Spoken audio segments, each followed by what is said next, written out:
Então, agora, fazer uma pequena apresentação do Dr. Sérgio.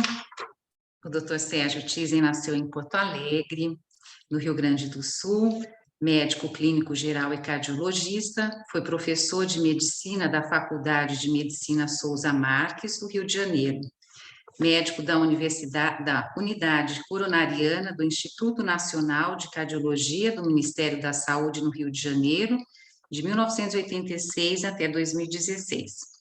Trabalhou também coordenando cursos de extensão universitária por décadas em diversas áreas, como emergência e terapia intensiva, no mesmo instituto, na Santa Casa de Misericórdia do Rio de Janeiro e no Hospital Geral de Ipanema, também no Ministério da Saúde. Bacharel em Física pela Universidade Federal do Rio de Janeiro desde 1993. Expositor espírita, estudioso da fronteira entre medicina e espiritualidade. Esteve em 34 países divulgando espiritismo. Seu pai, Francisco Tizen, foi presidente da Federação Espírita Brasileira de 1975 a 1990. Sérgio foi membro efetivo do Conselho Superior e Fiscal da FEB por 24 anos.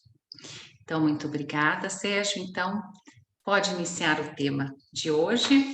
Estamos muito felizes em poder estar aqui para a gente aprender. Celina, muito obrigado. Obrigado a você por este projeto.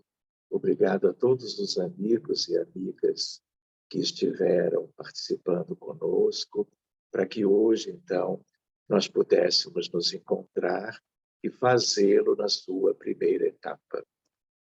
Agradeço também a presença dos demais amigos inscritos, que possamos percorrer essas veredas do conhecimento espírita durante 6 ocasiões, começando, então, hoje, neste 1º de outubro. Eu gostaria de lembrar a todos que somos aprendizes, somos estudiosos, estamos todos juntos procurando que o conhecimento nos favoreça o processo evolutivo. Que bom que nós podemos nos encontrar assim e de vez em quando, né, para trocarmos experiências e avançarmos de mãos dadas, somando uns para os outros, né? Então, o nosso tema hoje é um tema que nós poderíamos abordá-lo de mais de uma maneira, né? Porque ele é muito amplo. Quando nós pensamos na ideia de ciência espírita, imediatamente nós devemos recordar que, como espíritas, a nossa base fundamental é o trabalho de Allan Kardec, as obras da codificação kardeciana e, claro, a partir disto, elementos lindos complementares.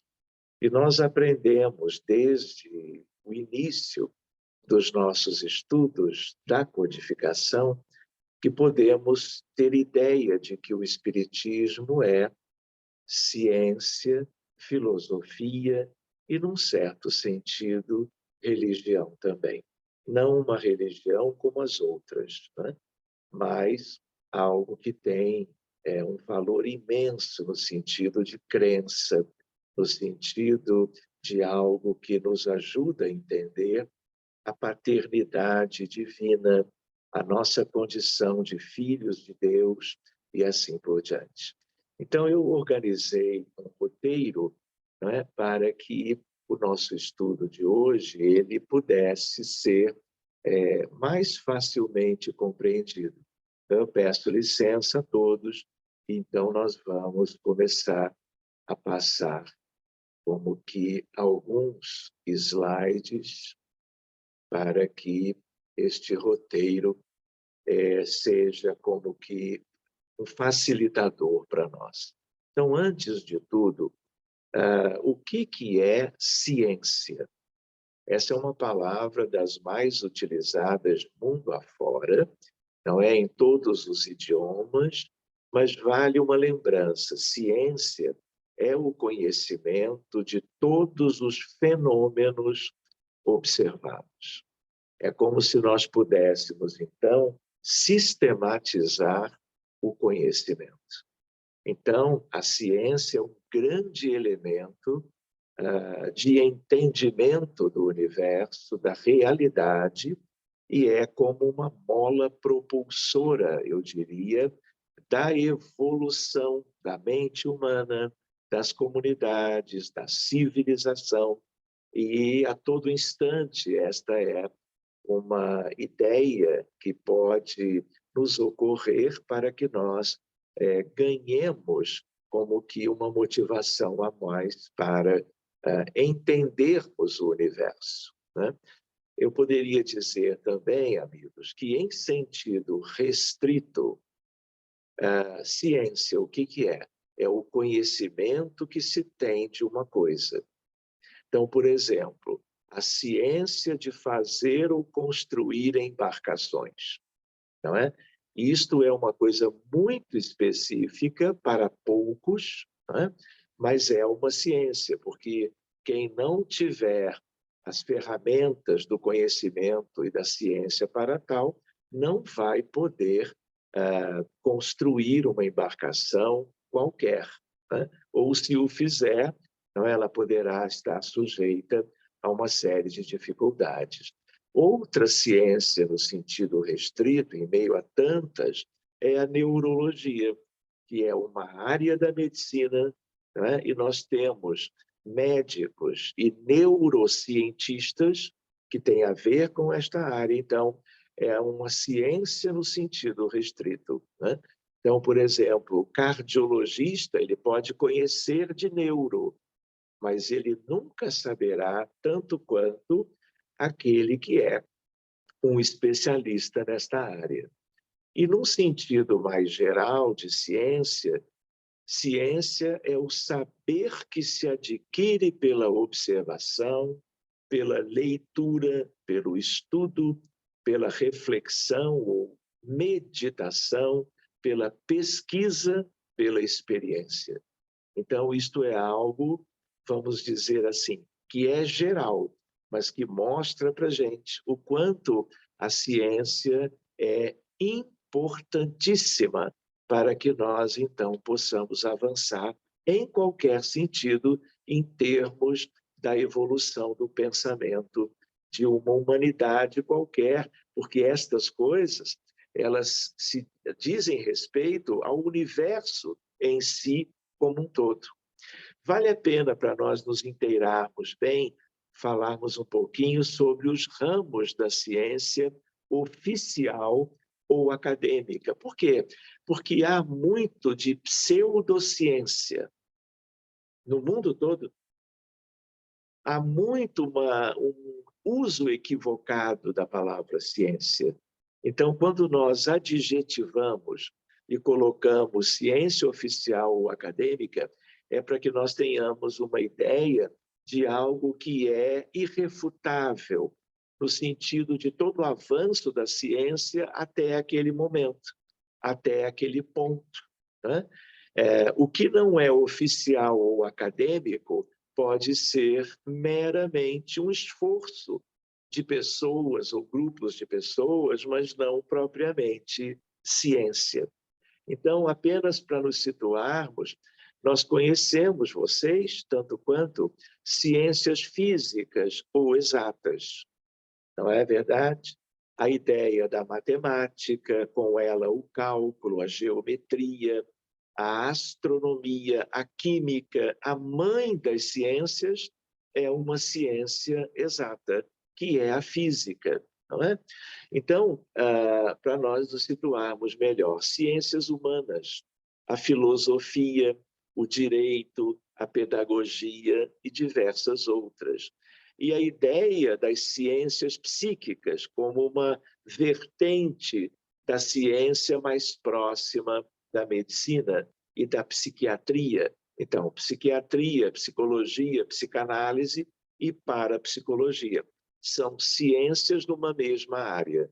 Então, tudo isto é ciência oficial ou acadêmica, que é aquela que mais importa que nós todos nos dediquemos a conhecer. Eu gostaria de lembrar, buscando a ideia agora de ciência do espírito, porque se eu colocar esse título de um modo geral em pesquisas acadêmicas, hoje nós já temos muitas coisas interessantes, sempre a partir de Allan Kardec, né? Mas muito mais nos anos recentes, porque isso tudo levou todo um tempo para que nós pudéssemos consolidar esse conhecimento. Então, eu poderia dizer com vocês, lembrando, o Espiritismo, codificado por Allan Kardec, inaugura a era do Espírito para a humanidade.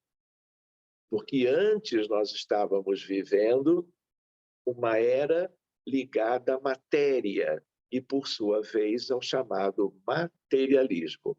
Então, eu poderia dizer, usando uma expressão até do cálculo, não é? O advento da doutrina espírita no mundo é como um ponto de inflexão na curva do conhecimento que importa a humanidade conhecer. Então, a partir da codificação kardeciana, nós temos uma mudança no ângulo das perspectivas do entendimento da realidade, incorporando, claro, as questões do espírito imortal. Por isso, aquela lembrança no início, o espiritismo e seu tríplice aspecto, ciência, filosofia e religião. Então, nós hoje, né, e durante estas 6 etapas, nós vamos nos deter mais no aspecto científico da doutrina. Mas, como é uma única doutrina, é claro que estes 3 aspectos eles se entrelaçam. Então, é uma filosofia científica, tanto quanto é uma ciência filosófica. E os 2 aspectos nos remetem a um entendimento mais avançado e, portanto, mais próprio das questões que hoje são tão importantes no mundo, na medicina em particular, religiosidade e espiritualidade. Então, essa é a base que nós começamos a conhecer com o próprio Allan Kardec e a sua obra, né? Então, eu poderia também lembrar que ciência oficial ou acadêmica é sempre voltada para o que é capaz de impressionar os sentidos, ou a extensão destes.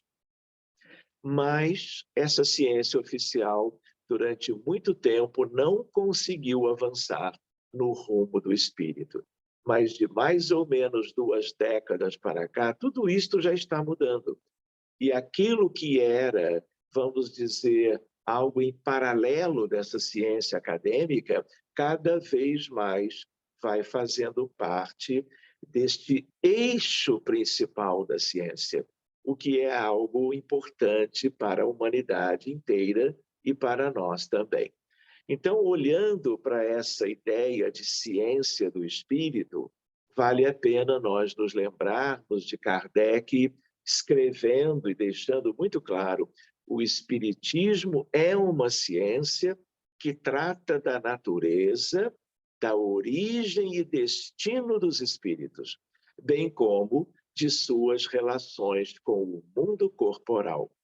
Então, reparem, Allan Kardec está deixando claro para nós o quanto, na ideia da dualidade matéria e espírito, dualidade no universo de Deus, eu diria, né?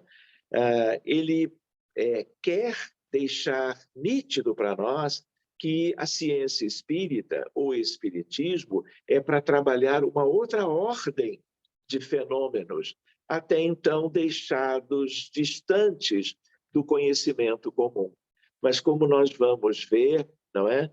Quando ele fala da natureza e origem, destino dos espíritos e as relações com o mundo corporal, querem ver uma questão simples. Na psiquiatria moderna, que é a especialidade médica, voltada para o estudo das síndromes de enfermidades mentais, as suas origens, o seu tratamento e assim por diante, né? Nós estamos utilizando a ciência, que é a doutrina espírita, ou o contexto científico da doutrina espírita, para compreendermos as relações dos espíritos com o plano físico, para entendermos as doenças de um modo geral, as doenças mentais de um modo particular, por causa da influência dos desencarnados nos doentes encarnados de quaisquer idades com problemas psiquiátricos. Então, se ele disse isto há mais ou menos 1,5 séculos atrás, talvez nem eles pudesse supor naquela altura o quanto de importante o resultado do seu trabalho traria para diversos cenários do conhecimento da vida humana e, por exemplo, este que nós estamos citando, a ideia do drama da obsessão, a ideia do que ele estudou no livro dos médiuns para nós e a aplicação disto no dia a dia de um novo entendimento na área da psicopatologia, na área da doença mental e, mais do que entendimento, a utilização de recursos terapêuticos, nitidamente espíritas, por causa da relação entre, por exemplo, a frase recém-lida e o dia a dia da nossa prática médica. Então, isso está no preâmbulo de um livro chamado O que é o Espiritismo, de Allan Kardec, como vocês sabem.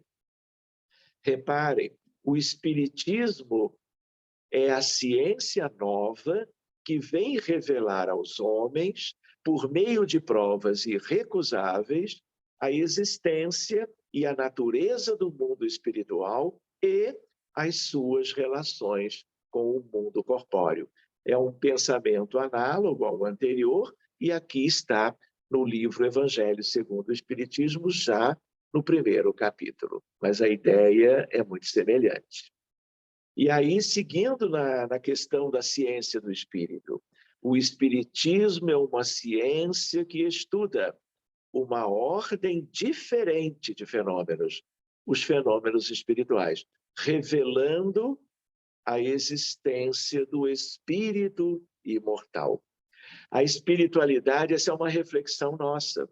A espiritualidade não podia esperar a evolução da ciência convencional, acadêmica, oficial, humana, neste rumo da descoberta do espírito e todas as suas implicações, porque esse seria um processo muito lento por causa das consequências morais essenciais e urgentes.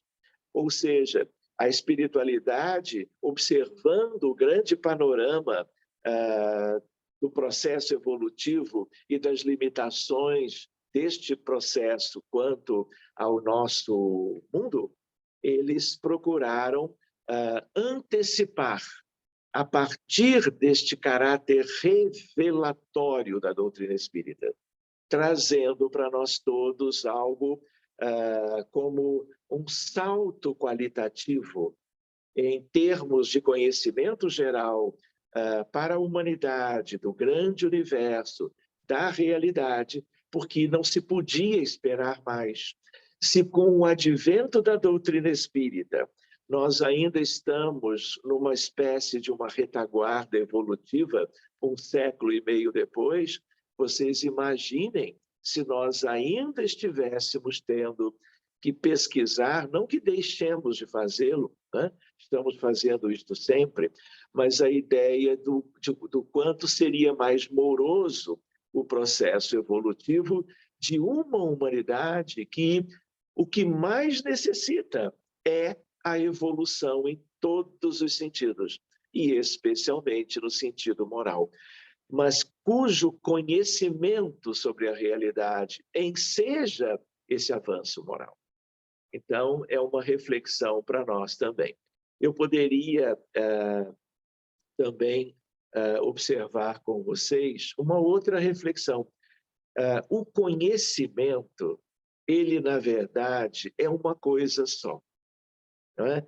A ideia de conhecimento como a verdade, como o saber, como a ciência, com C grande, maiúsculo, isso é uma coisa só.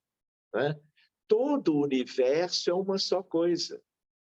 Mas nós, pelas nossas limitações, nós dividimos o conhecimento em filosofia, ciência, religião e arte. Se vocês se derem conta, estudando a vida de grandes missionários do passado, vocês vão ver que muitos deles eram exímios conhecedores de todas estas áreas ao mesmo tempo. Por exemplo, a figura de Leonardo da Vinci, a figura de Isaac Newton. Muitos deles, além destes dois, eram aqueles que haviam crescido muito no que nós chamamos de ciência universal. Eu lembro muito bem de um autor desencarnado, na verdade, um grupo de entidades dentro de uma obra espírita, publicada pela Federação Espírita Brasileira, eles nos explicando que cada filho de Deus, em qualquer parte do universo, e não apenas do que nós conhecemos por aqui na Terra, devem buscar conhecer, progredir, avançar em duas grandes vertentes: a ciência universal e a bondade e o amor. Então, nós estamos aqui, de um lado, o lado da ciência universal, que de uma perspectiva de avanço, de crescimento, infinitos. Nós nunca chegaremos a um auge, a um altiplano. Nós nunca chegaremos a Deus, porque sempre haverá muito a se conhecer, fixando-nos num estágio qualquer deste desenvolvimento. Então, o universo divino, a criação, é tudo uma coisa só. Mas é muito difícil para as nossas condições nós dominarmos mais de um cenário, ou sequer dominarmos de verdade, pretensamente, um deles, porque nós temos muito que conhecer, pesquisar, analisar, crescer nesses muitos departamentos que significam ciência universal. Por isso que eu coloquei ali, por limitação, a humanidade foi dividindo, né? Então, nós vamos vendo as pessoas tendendo mais para uma coisa, menos para outra, e assim por diante. Ciência e religião andaram separadas por muito tempo, não é verdade? Nós não vimos há mais ou menos meio milênio dificuldades nos tempos de Galileu Galilei, nos tempos de Giordano Bruno, nos tempos de, vamos dizer, Copérnico. A ideia de que o pensamento religioso era aristotélico. E eles buscaram um outro entendimento sobre a realidade. E eles estavam certos e contrariavam, não é, as propostas e as sugestões e os domínios rígidos do pensamento eclesiástico. Então, sigamos um pouquinho, lembrando de alguns aspectos. E ali eu coloco ignorância e obscurantismo de muitos seguidores ou profitentes e líderes humanos das religiões plantadas na humanidade atrasaram o progresso científico e também o progresso moral. A ciência separou-se para seguir o caminho do progresso, mas dedicou-se apenas à matéria. Então, meus amigos, nós estamos no ano de 2021. Recém começamos um novo século, um novo milênio, mas é algo de muita importância esses tempos que nós estamos vivendo, porque nós estamos inaugurando etapas novas, perspectivas extraordinárias, não é? Na medida em que nós, lembrando daqueles que foram os pioneiros, muitos deles deram as suas vidas para que o mundo pudesse avançar, que nós tenhamos chegado a esta condição, tendo como que um grande universo em perspectiva, descortinando-se à nossa frente.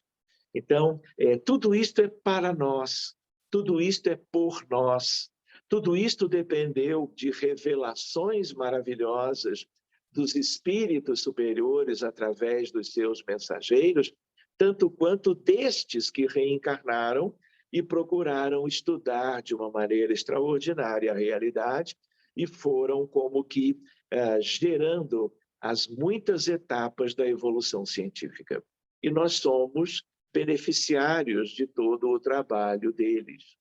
Então, vejam, agora é a religião, associando por um pouco o espiritismo a uma ideia de crença, né? Como uma ideia de religião, é ele que avança, tornando possível uma reunificação científico-moral, acelerando, por isto mesmo, o progresso do espírito imortal, razão de ser da vida na Terra e no universo. Então, vejam, também sob essa perspectiva, o quanto nós devemos agradecer, não é, a Allan Kardec, aos espíritos da codificação, a Jesus, porque estamos lidando com a ideia do Consolador prometido. E o Consolador prometido, ele é também, e muito especialmente, ciência para o avanço da humanidade. Nas questões espirituais, morais, nas questões da própria matéria, nas questões de um melhor conhecimento da realidade. Quando nós olhamos para esta imagem, nós estamos tendo uma pequenina noção do que nós chamamos em astronomia universo observável. Universo observável, se eu estou em Ludwigsburg, se eu estou em Coimbra, se eu estou no Rio de Janeiro, e numa noite sem nenhuma iluminação artificial, eu olho para o céu, eu reúno, se eu desejar, 70 septilhões de estrelas. Quando falamos a palavra septilhões, nós direito nem sabemos quantos zeros temos que colocar adiante do número 7.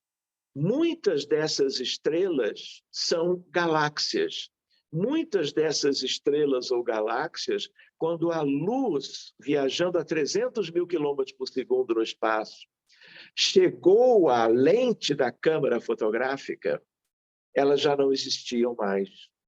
Porque as estrelas também possuem um processo de nascimento, infância, juventude, vida adulta, senescência e morte. E tudo isto leva bilhões e bilhões de anos para que nós comecemos a entender o quanto também a evolução científica moderna, mas o espiritismo nos ajuda a que tenhamos uma melhor ideia da realidade, porque olhando para esta imagem linda, né,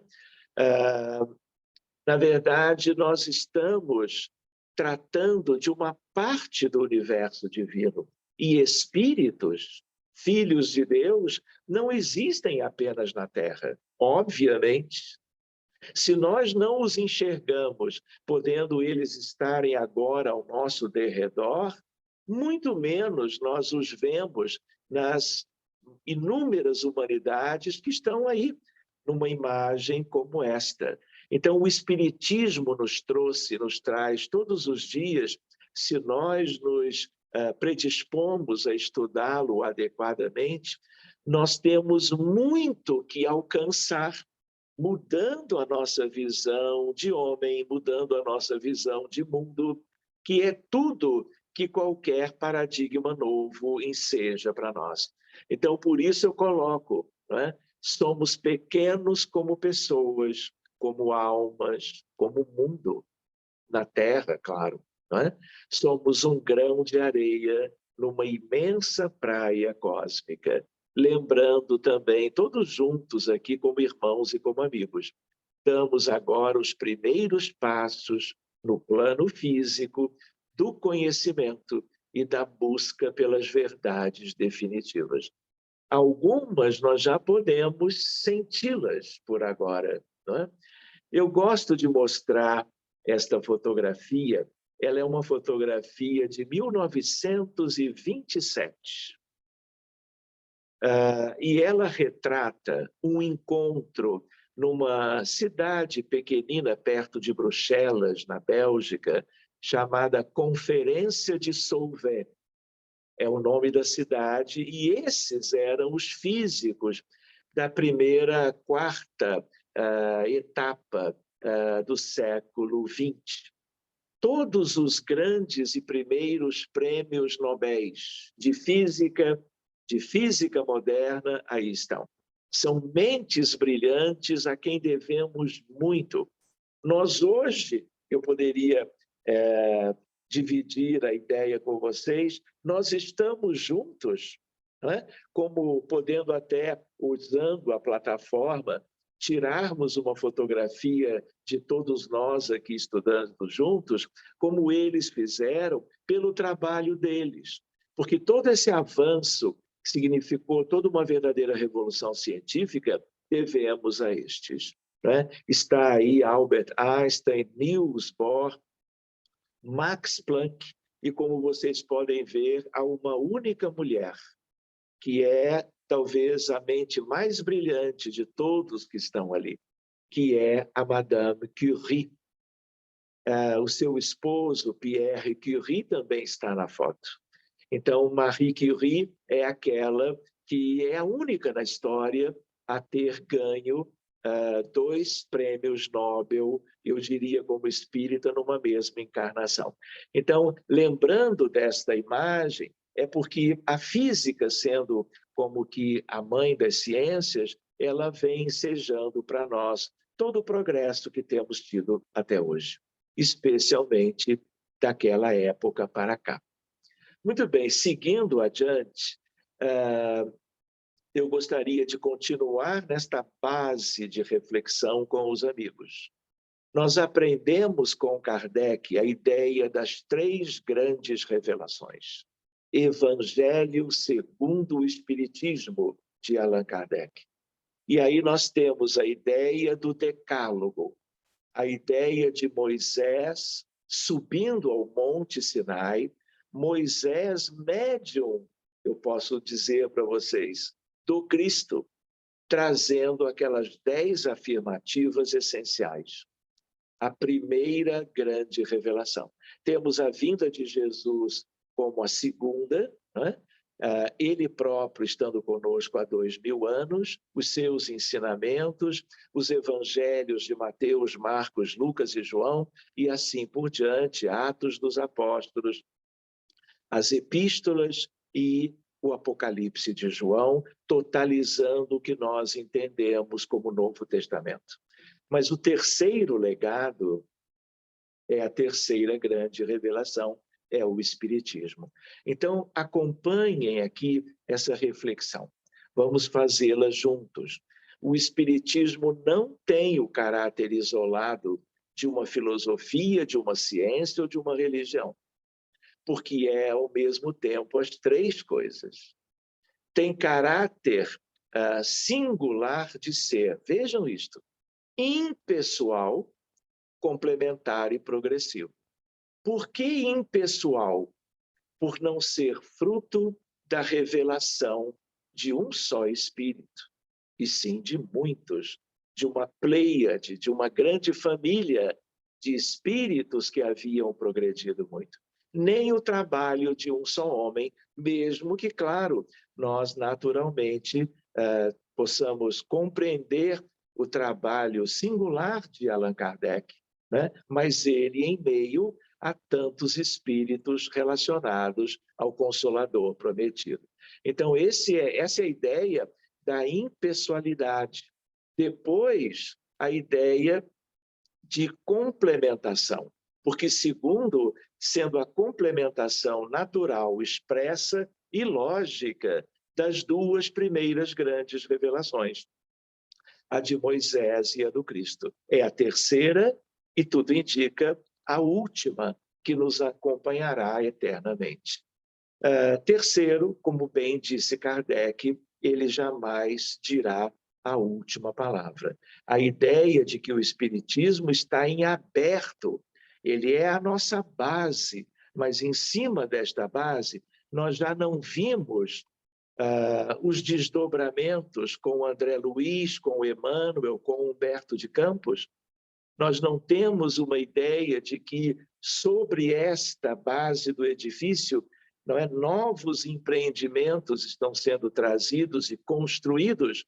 Por quê? Porque a construção ela é ampla e definitiva e ela não terá fim. E uma ideia ainda para nós: o Espiritismo é ciência, porque investiga, experimenta, comprova, sistematiza e conceitua leis, fatos e fenômenos da vida, da natureza, dos pensamentos e dos sentimentos. Mas, é claro, é uma ciência diferente. Não é uma ciência para as questões materiais. Tem a ver também com estas, mas é uma ciência, como bem disse Kardec, para uma outra ordem de fenômenos.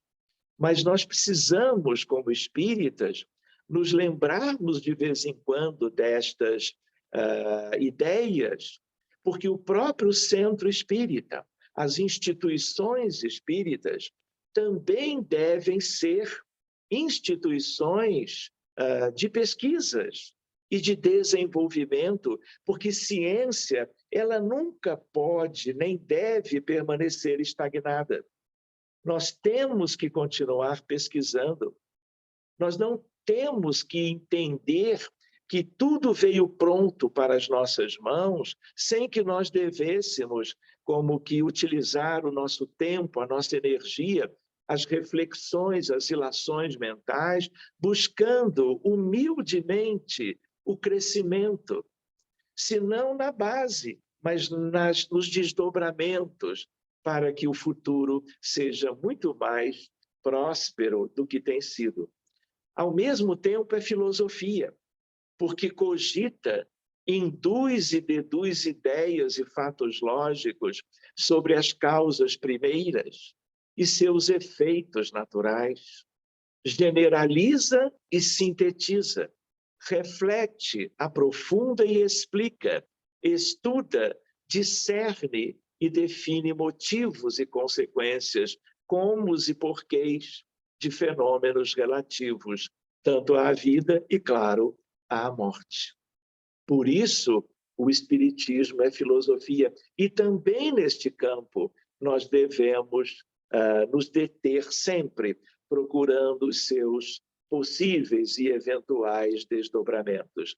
E, por último, uma ideia: o Espiritismo é religião, porque de suas constatações científicas e de suas conclusões filosóficas resulta o conhecimento humano da paternidade divina, da irmandade universal de todos os seres da criação, estabelecendo desse modo o culto natural do amor a Deus e ao próximo. Nesse sentido, o Espiritismo é uma crença religiosa. Mas, claro, o Espiritismo não é como as religiões comuns, porque não tem hierarquia eclesiástica ou sacerdotal, não possui altares, templos, rituais, dogmas, iniciações. Nada disso interessa mais para a nossa humanidade, tendo ela chegado onde, mesmo que tardiamente, nós todos chegamos. Porque aquilo tudo teve um sentido, para muitos ainda tem, mas para outros o que importa são outros aspectos do grande desenvolvimento da mente humana né, dos filhos de Deus que vivemos na Terra. Então, vale a pena também lembrarmos que, por ter característica tríplice, por conter a essência do conhecimento, tudo o que interessa à criatura humana encarnada e desencarnada, porque nós somos uma humanidade só. Nós todos aqui no grupo, estudando juntos, nós estamos na vestimenta física, mas as nossas essências são espíritos, né? Então, lá do outro lado, a realidade é igual, as limitações são as mesmas. E, ora, nós estamos lá ou estamos cá e vamos trocando de cenário, fazendo nos dois grandes ambientes da vida humana o nosso progresso, não é? Então, a ideia de tudo o que interessa, do que lhe é decisivo para a evolução. Sua influência da doutrina espírita será cada vez mais ampla em todos os setores da vida humana, atividade humana, inspirando novos rumos, novas ideias, motivações e promovendo o progresso real da humanidade, que é o que interessa. Porque lembrem-se, apesar das três grandes revelações fundamentais para o processo evolutivo da humanidade, não é? Na verdade, nós temos que lembrar que o que temos com o advento da doutrina espírita, ciência, filosofia e religião, é um progresso que está à nossa frente, um grande convite da providência divina para quanto aos seus filhos. E nós temos vivido toda uma estagnação, toda uma retaguarda evolutiva, e é hora, mais do que nunca, que os espíritas participem de debates, discussões, estudos em grupo, reflexões coletivas, além de avanços a partir da contribuição de mais de uns do que de outros, mas para o proveito geral, porque tudo ainda está por ser realizado. E o mais importante, o progresso, ele não vai vir mais por caráter revelatório, de maneira ostensiva, como já veio antes, né? Então, agora depende do esforço de todos. Por isso, nós estamos aqui conversando um pouquinho. Eu quero lembrar com os amigos que nós ainda teremos outros encontros para desdobrarmos estas questões. Mas vale a pena nós nos lembrarmos que, quando falamos em ciência espírita, nós estamos falando do fato mediúnico. A ideia de que pesquisa em ciência espírita é praticamente algo inerente à mediunidade, ao intercâmbio mediúnico, que é, se nós quisermos pensar juntos, né, é um grande universo aberto, tanto nos meandros da mediunidade em si, mas de tudo que com ela nós podemos buscar em termos do grande universo, trazendo o que melhor há nele para a evolução da humanidade terrestre. De tal maneira que, para vocês sentirem isto, uma lembrança agora, né? Nós podemos trabalhar doutrina espírita, mediunidade e medicina. Doutrina espírita, mediunidade e astronomia. Nós podemos trabalhar doutrina espírita e pedagogia. Nós já temos uma pedagogia espírita, porque toda vez que nós temos uma nova definição de homem e de mundo, nós construímos em cima disto uma nova pedagogia.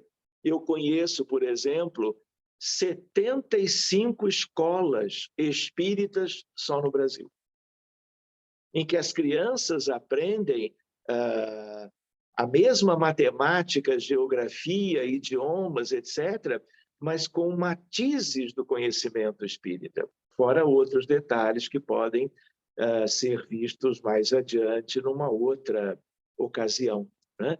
Mas lembrar que ciência espírita tem fundamentalmente a ver com o mediunismo, portanto, as comunicações mediúnicas. Nós estamos para fazer um estudo, uma live com os nossos amigos de língua hispânica amanhã, né? Sobre a ideia do telefone. Vejam só, a ideia de que nós tínhamos aprendido que o telefone da mediunidade sempre tocaria do mundo espiritual para o plano físico. Há muitos anos se trabalha também com o caminho invertido, não é? A ideia de nós trabalhando, buscando diretamente o concurso da espiritualidade. Isto também é ciência espírita. E o trabalho de um exame minucioso sobre as comunicações em si. E nós temos como que o livro essencial, tipicamente kardeciano, espírita, que é, claro, o livro dos médiuns. Mas nós temos outras obras complementares, mas esta é a base. Então, quando nós trabalhamos em medicina, ou no centro espírita, o passe, o magnetismo de cura, o passe terapêutico, a magnetização da água, a corrente magnética e outros elementos que estão aí, vamos dizer, para serem utilizados em busca da saúde humana, do restabelecimento dela, a base está em Kardec. E isso é ciência espírita, como que ainda nos convidando. Não vamos ver isto hoje aplicando novas tecnologias. Então, por exemplo, ressonância nuclear magnética funcional para exame de anatomia e fisiologia do cérebro humano de médiums. Então, existe projeto no sentido de você colocar médiums dentro da câmara de ressonância, fazendo a avaliação antes, quando ele está sóbrio, vamos dizer assim, e depois, no ambiente da ressonância, quando um espírito se manifesta. Quando um espírito que pode manifestar-se tanto pela psicofonia quanto pela psicografia. Nova medida é feita e nós comparamos os resultados. Quais são as áreas cerebrais que antes, durante e depois da atividade mediúnica elas estão ativadas?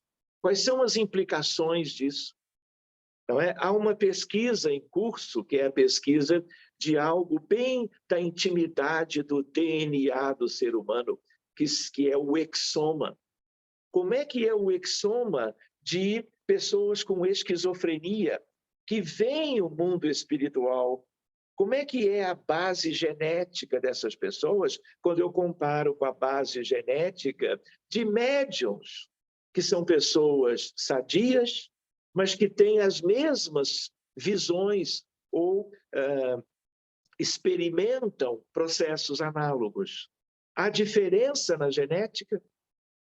A mediunidade tem uma base, nesse particular, do íntimo da biologia?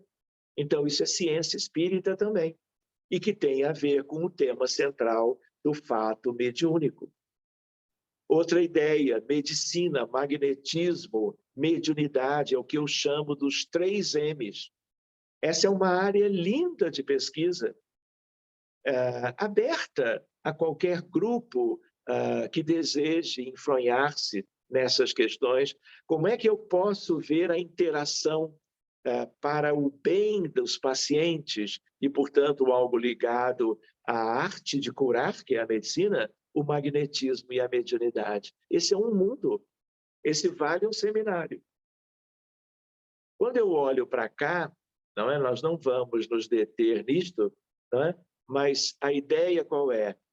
Esta é uma noção, por exemplo, estou olhando aqui a hora, temos tempo. Vácuo quântico, origem da matéria. Nós vivemos uma grande ilusão, achando que o que existe é o que impressiona os nossos sentidos. Só que os nossos sentidos são acanhados para talvez a parte mais linda e essencial da vida, não só da vida dos espíritos, da vida da natureza, mas da vida do universo divino. Então, isto nós podemos correlacionar com a medicina, com o magnetismo, com os fluidos salutares que vêm de uma outra realidade, de um vácuo que tem a ver com o mundo espiritual, a origem de partículas elementares da matéria. Este é um tema para nós vermos mais adiante. Eu vou ainda fazer algumas reflexões, né? Lembrando de nós nos situarmos no sentido da evolução da humanidade. Lá no final do século XIX, meados para o final e início do século XX, nós tivemos um momento histórico no sentido do progresso humano. Vocês vão lembrar que o Livro dos Espíritos é de abril de 1857. Depois veio o Livro dos Médiuns, Evangelho segundo o Espiritismo, não é? O Céu e o Inferno e a Gênese. E depois obras póstumas e várias outras obras importantes. Neste contexto, já em 1858, o advento da Revista Espírita, nos seus 12 volumes. Tudo isto é doutrina espírita. E nós precisamos estimular, não é, os companheiros a buscarem esse estudo, porque isso já está conosco há um século e meio. Pois bem, início do século XX, começa aí uma linda revolução da história do planeta, de tal maneira que era necessário o avanço da tecnologia e da reflexão filosófica. Uma profunda transformação dos paradigmas. O corpo humano passou a ser muito melhor conhecido no que existe nele, mas também no que não existe. E se não existe nele, onde está? E aí vem a abertura para a concepção do perispírito, do corpo espiritual, da alma humana imortal. Seguindo com os amigos, nessa altura, final do XIX, início do século XX, a evolução da física. Talvez vocês se recordem, 14 de dezembro de 1900, transição para o século XX. E aí nós tivemos a resolução de um problema lá na área da física, que o mundo inteiro convergia sua atenção. A catástrofe do ultravioleta e Max Planck. Pela primeira vez, a mente mais brilhante naquela altura trabalha com a questão da quantização da energia. Um dia podemos contar melhor essa história, porque ela é útil para nós, só por isto. Mas a ideia de que, então, nasce a mecânica quântica. Logo depois, com Einstein, a teoria da relatividade. De tal maneira que aí, então, começa uma grande revolução científica. Mas não apenas a física, a biologia, a psiquiatria, a psicologia transpessoal, uma psicologia nova, não é? Depois de Freud, depois de Jung, as escolas psicanalíticas, Melanie Klein e tantos outros, e a ideia de vermos algumas questões para finalizarmos por hoje. 2 paradigmas, o materialista e o espiritualista, olhando para os mesmos fenômenos. Lembrando que nós somos herdeiros de milênios de materialismo. Então, essa passagem, esta mudança, ela era fundamental. E é esta a ocasião do seu nascimento.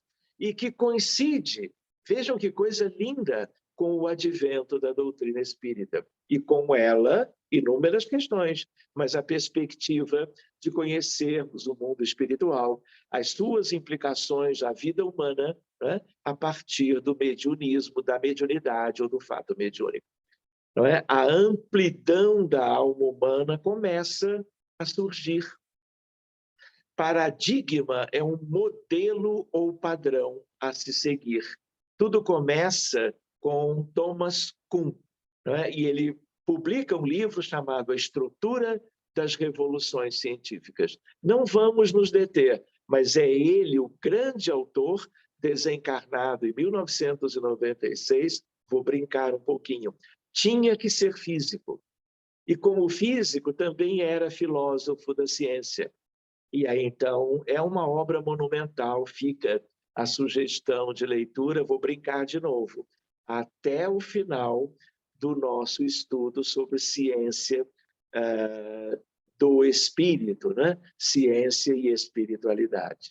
E a ideia, portanto, de que paradigma é um princípio, uma teoria ou conhecimento originado da pesquisa em um campo científico. É uma referência de base que servirá de modelo para novas pesquisas. Paradigmas, metodologia e caminhos da ciência. Um paradigma representa um mapa a ser usado pelos cientistas na exploração do mundo, que é resultado de toda a caminhada da humanidade e da ciência até então. Enquanto o mapa paradigmático se mostra frutífero, o cientista persistirá tenazmente no seu compromisso com aquele devido paradigma. Quando um novo substitui o antigo, ocorre o que chamamos de revolução científica. E nós estamos de portas abertas para a revolução do conhecimento no paradigma novo, que é o paradigma espiritual, e eu diria mais detidamente, mais específico, e capaz de nos levar muito mais longe, que é o paradigma espírita.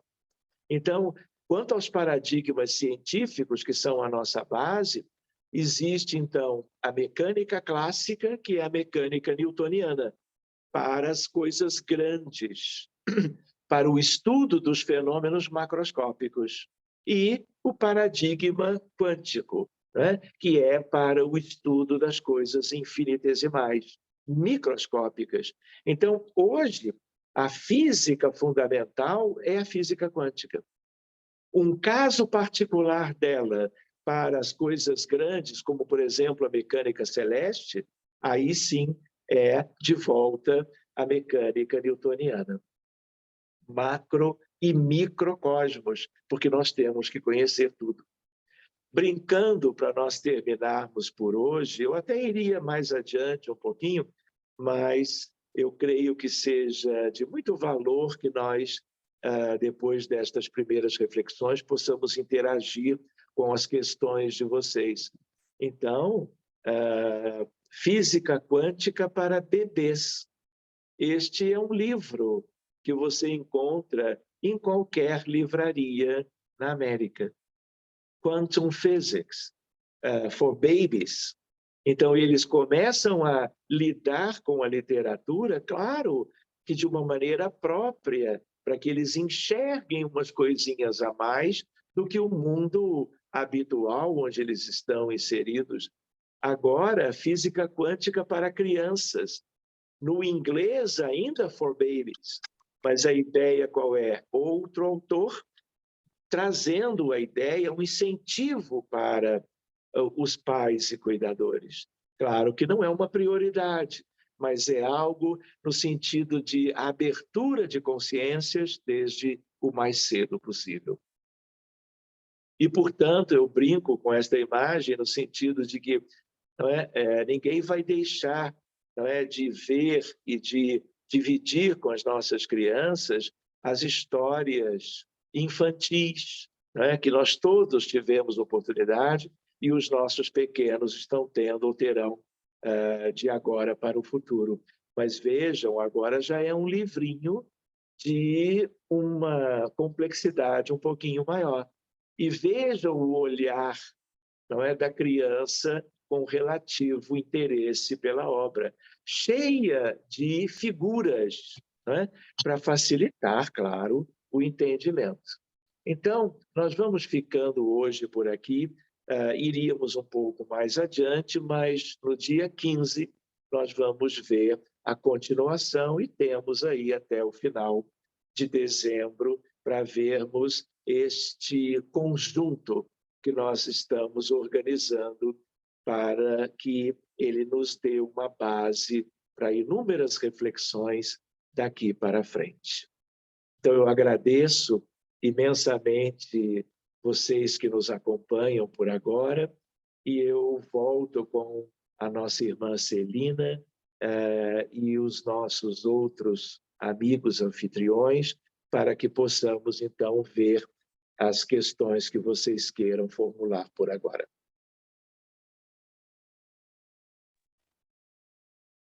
Muito obrigada, Sérgio, pela palestra.